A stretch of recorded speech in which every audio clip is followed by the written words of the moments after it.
Errusiar iraultza.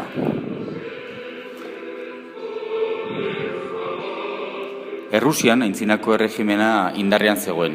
19. mendean nazioartean zuen indarra murriztu egin zen, eta barne arazoak larriagotu egin ziren. Horren ondorioz, 1905 eta 1917 urteetan mugimendu iraultzaileak izan ziren. 1917 urtean, txarrak boterea galdu eta zuen behin betiko eta abdikatu zuen. Politikoki monarkia absolutoa zegoen Errusian.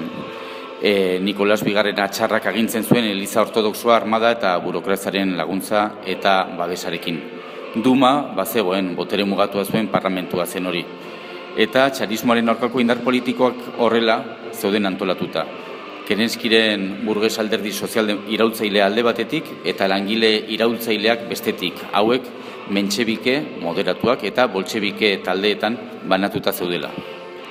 Ekonomiari zegokienez nekazaritza zen sektore nagusia, baina oso nekazaritza atzeratua, teknika atzeratu eta garatu gabeak aplikatzen zituzten.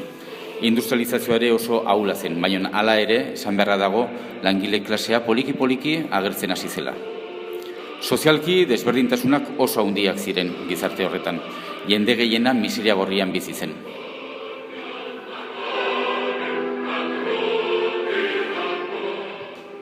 Mila 1905 urtean Japoniako gerra eta igande odoltsua gertatu ziren.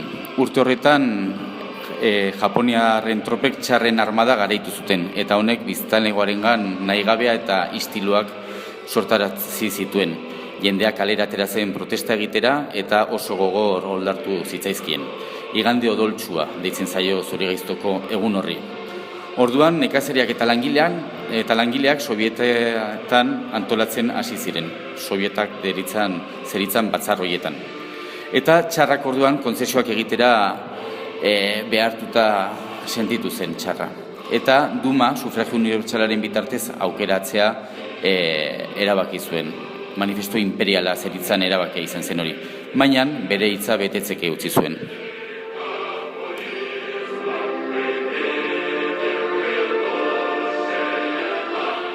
Orduan, 1917ko otsaileko iraultza aipatuko dugu.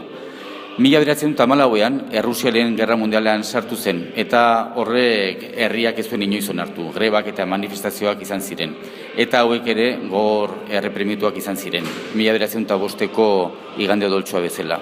Orduan, Kerenskik behin-behineko gobernua eratu zuen, baina herriak hau ere ez zuen begionez ikusten, epelegia zelakoan, eta Sovietetan antolatuta miliziak ere sortu zituzten.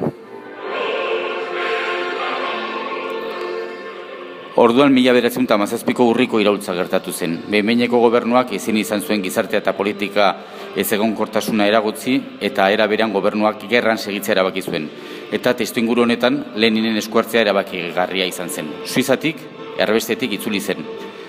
Eta azkenik, urriaren 25ean, boltxebikeek San Petersburgoko txarraren neguko jauregia eraso egin, eta gero behin-behineko gobernua amaitu zen. Seinalea, Aurora itsasontzitik jaurtitako kanoikada bat izan zen.